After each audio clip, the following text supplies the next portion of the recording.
Welcome to the deep dive.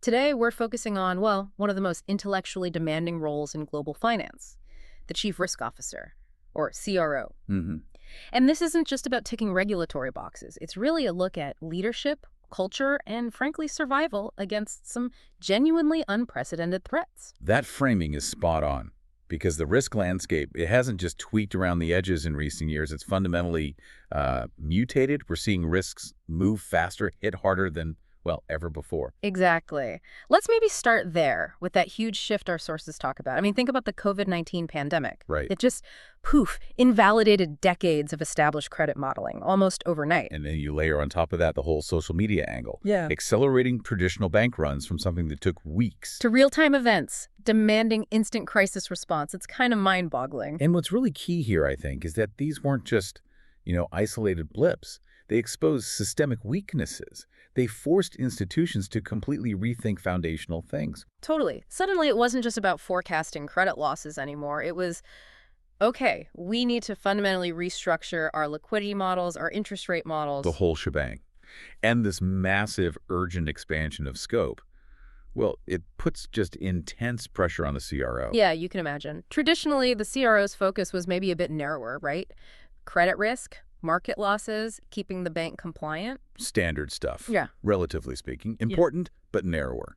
But now the mission, as Richard Tricus of Old Mutual Limited puts it, is building future-ready resilience. He actually calls this the North Star, that guiding vision. And, to get our heads around how successful CROs actually do that and navigate this huge mandate, we're drawing on insights from McKinsey. They talked to, I think, over 30 current and former CROs from major global financial institutions. Okay. And they basically distilled it down to 6 essential habits, practices that really separate, let's say, a competent risk manager from a truly influential leader. 6 habits. So our mission today is really to unpack those 6 core practices for you. All right, let's dive in. Habit 1.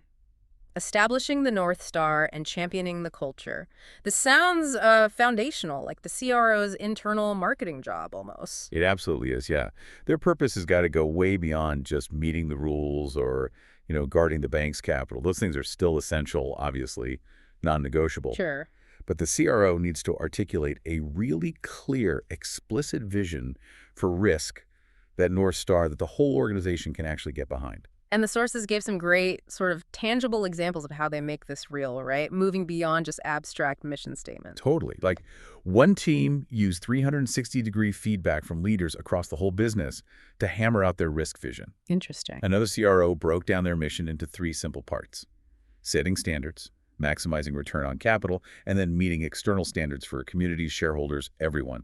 And another one just used the word trust as their rallying cry. Simple but powerful. And the powerful idea connecting all this is that a strong risk culture, it's actually a form of institutional capital.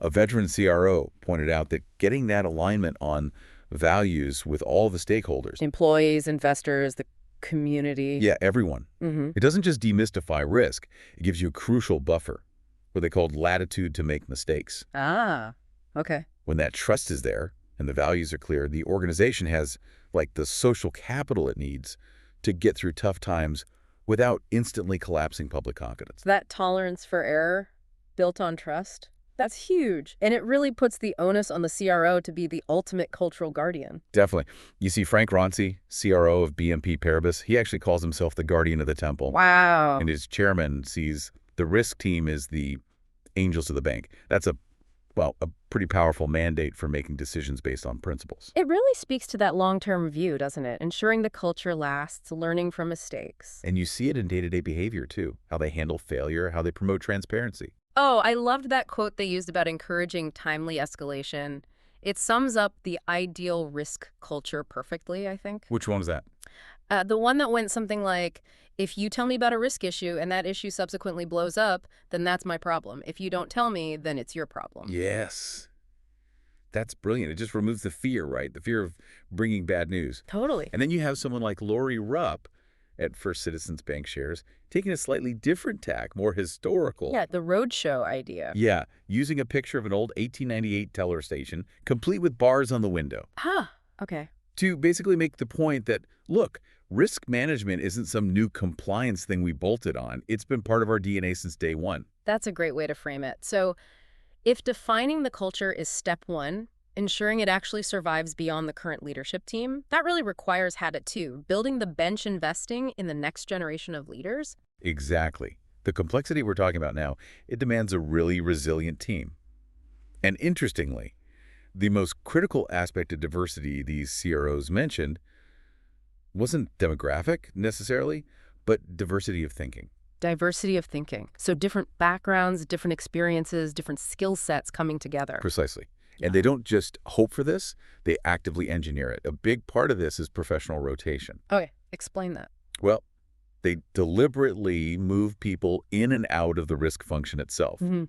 And crucially, they rotate them between what they call the first and second lines of defense. Right. Maybe let's just clarify that quickly for anyone listening who isn't deep in governance speak.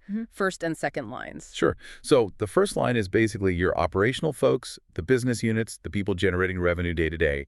They own and manage their risks. Got it. The second line is the independent oversight function, typically, the risk management department, compliance, maybe others. They set the policies, the frameworks, and they monitor what the first line is doing. Okay, makes sense. So shifting people between those roles, maybe moving them geographically too, it just gives them a much broader perspective. It helps embed that core risk culture everywhere. That's a smart way to build institutional knowledge and consistency. And this commitment to talent, it shows up in how they spend their time too, right? The sources said CROs spend, an average of 34% of their time mentoring or engaging directly with their risk teams. Yeah, a huge chunk. And Mahesh Aditya from Santander Group had a great point about leadership in crisis. He said, the first true test of a leader is how they react when things go wrong. Do they step up or do they look for someone to blame? Exactly. And that leadership, it means setting the right tone from the top. Successful CROs model vulnerability. They don't just, accept feedback. They actively ask for it themselves. Like Jason Schugel, the former Ally Financial CRO, he basically said, look, if we don't have those conversations about feedback, we won't get any better. That kind of deliberate vulnerability, admitting you don't have all the answers, it sets a powerful standard for the whole team. It encourages learning. And this whole focus on talent, it's explicitly linked to succession planning, like from day one. Yeah, Craig Broderick, the former Goldman Sachs CRO, he made a really interesting point about mindset. He said a CRO shouldn't be insecure about developing strong successors. Right. His line was something like, there's more than enough credit to go around if your junior partners succeed. Exactly. That kind of generosity, that focus on building the next generation is what enables things like Brian Leach's Women in Risk program at Citigroup to flourish. It's about creating a pipeline. Absolutely. And for those future leaders to be truly effective, they need to master habit three, leading beyond risk-deep engagement with the C-suite and board. This is a big one. Yeah. This is the shift, really, from being seen as just the risk police or the gatekeeper. The person who mostly says no. Right. To becoming a genuinely trusted advisor, a business driver even. And the time allocation reflects that shift. Leading CROs spend up to 56% of their time with the exec team and the board. Wow, over half their time. Yeah. They're not just popping in to deliver a risk report. They're deeply involved in strategy discussions, often having daily informal chats with the CEO. So to do that effectively, they need to speak the right language. That's crucial. They have to be translators, adapting the sometimes technical language of risk management into business-focused terms that resonate with board members who might have very different backgrounds. So moving the conversation from purely compliance towards competitive advantage or strategic enablement. Exactly. How does managing this risk actually help us achieve our business goals? But, okay, here's a potential tension. The CRO's traditional strength is their independence, right? Their ability to stand back and offer an objective view. If they're spending, say, 56% of their time deeply embedded in strategy, product development, M&A, doesn't that risk blurring the lines, losing that critical distance? That is the critical tension. And the sources suggest the key is how and when they engage. The collaboration needs to lead to early involvement. Okay. Not just rubber stamping at the end. Precisely. True success isn't just being in the room. It's about the quality and, importantly, the timing of their input. I really like that anecdote about the CRO who has regular tea time with the chief information officer. Yeah. Just to understand tech priorities and the potential risk implications before massive spending decisions get locked in. So it's proactive, not reactive. The goal isn't just showing up to meetings. No, the goal, as one CRO put it, is being called into the room when you don't need to be there. It's about getting inbound calls. Inbound calls asking for help shaping a business case from the start. Exactly. Rather than being handed a fully baked plan 6 months down the line and being asked to find the flaws, that proactive, collaborative approach avoids the whole us versus them dynamic, but still preserves the CRO's independent, value-adding perspective. That clarity about partnership, it has to extend outside the organization too, which brings us neatly to habit 4, supervisors as partners. Yeah, this is about flipping the traditional script with regulators. Hmm. Successful CROs don't see them as adversaries to be managed or placated. But as essential partners. Right. The focus shifts to proactive transparency and really trying to internalize the supervisor's priorities, understanding the why behind a regulation, not just the what problem they're trying to solve. And the absolute key goal here, above everything else, is avoiding surprises. No surprises.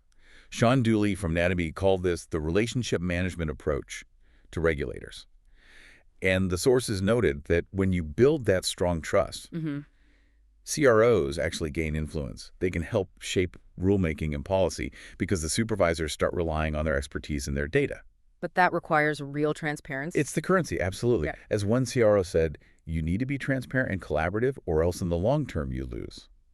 Doesn't mean you can't challenge them, Sure. but you do it with data, with facts, maintaining that mutual respect. Okay. And that ability to influence, to leverage their unique position, that leads directly into habit 5, focusing on what only the CRO can do. The sources identified 3 unique levers they have. Yeah, levers only they can really pull because of where they sit. The first is their distinctive vantage point, Meaning? meaning they have visibility across the entire organization. Silos don't block their view in the same way. Plus, they're looking at external trends. This gives them a unique, independent perspective on cross-cutting issues that nobody else really has. Okay, that makes sense. Vantage point. What's second? Second is possessing a longer-term vision. And this feels like where the core tension of the role really bites, doesn't it? Yeah. Balancing that immense short-term pressure from investors, maybe from internal leaders. Right, pressure for quarterly results. Balancing that against the absolute necessity of building resilience for future, maybe unknown events. Ensuring the institution actually survives long-term. That's the heart of their unique value proposition, really. Yeah. And the third lever flows from that, resource deployment. So deciding where to focus the bank's risk management, capital, and effort. Exactly. Directing resources towards the handful of risks that could genuinely threaten the entire institution versus getting bogged down in smaller issues. And wielding those levers effectively, well, it takes serious courage. Lori Rupp, who we mentioned earlier, said, "I'm the only one who can do that," talking about her duty to give that independent, fact-based analysis of the firm's risk appetite. And that analysis, let's be honest, often makes them unpopular in the short term. Sadia Rick from Standard Chartered put it on bluntly.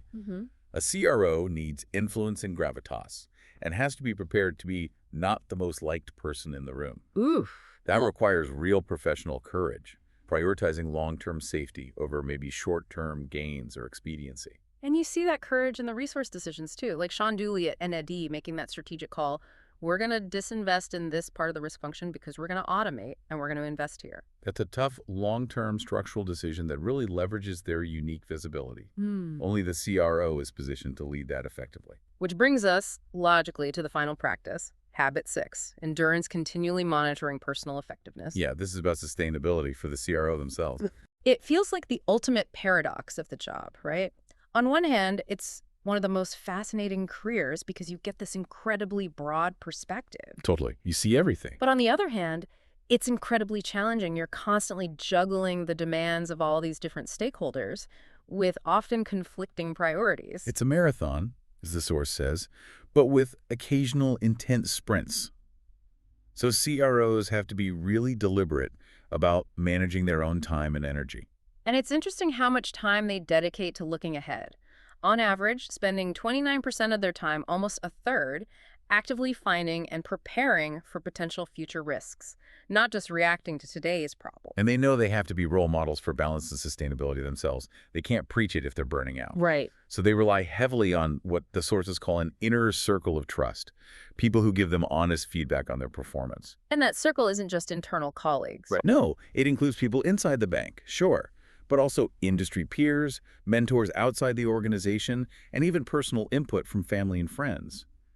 That external reality check is vital under constant pressure. And they actively model the behavior they want their teams to adopt, like the CRO who deliberately adjusted their own work schedule to show better balance. Or the one who just cut all standard one-hour meetings down to 30 minutes to force efficiency and focus. Small, tangible things, but they send a powerful message about sustainability. And that disciplined long-term view, it really ties back to that core principle we started with. Mahesh Aditya shared that wisdom from his mother. Oh yeah, the 6 months later test. Exactly. Anytime you do something, always think about what it will look like 6 months later. It just reinforces that focus on principle, on sustainability, over just winning the immediate argument. It's a great guiding principle for the role. So ultimately, these 6 habits, taken together, they paint a picture of the CRO role evolving, don't they? Moving from primarily defense, guarding the temple, Yeah. habit 1, managing regulators, habit 4, towards a more proactive strategic stance. Definitely. Using that unique vantage point, habit 5, to actually help drive strategy, habit 3, ensuring the organization has the right talent for the future, habit 2, and critically, sustaining that high-level effort through personal endurance and resilience, habit 6. It's a demanding but clearly vital leadership role. Absolutely. And maybe we connect this back to the bigger picture for you, the listener. Habit 2 is all about developing talent, often with the goal of producing a future CRO. Now, if that CRO's job, as we've discussed, involves seeing around corners, making tough calls, potentially being unpopular in the short term, as highlighted in Habit 5, it raises an interesting question. Thinking about potential future CRO candidates, especially how they behave during a crisis, what single characteristic beyond the obvious technical skills do you think is the most critical? Is it that raw courage to stand firm, maybe alone? Is it the decisiveness to act quickly under pressure? Or is it that unwavering independence to ignore the noise and stick to the facts? Courage, decisiveness, or independence in a crisis. That's definitely something to chew on as you think about resilience in your own context. It's your thought. Indeed. We'll see you next time for another deep dive.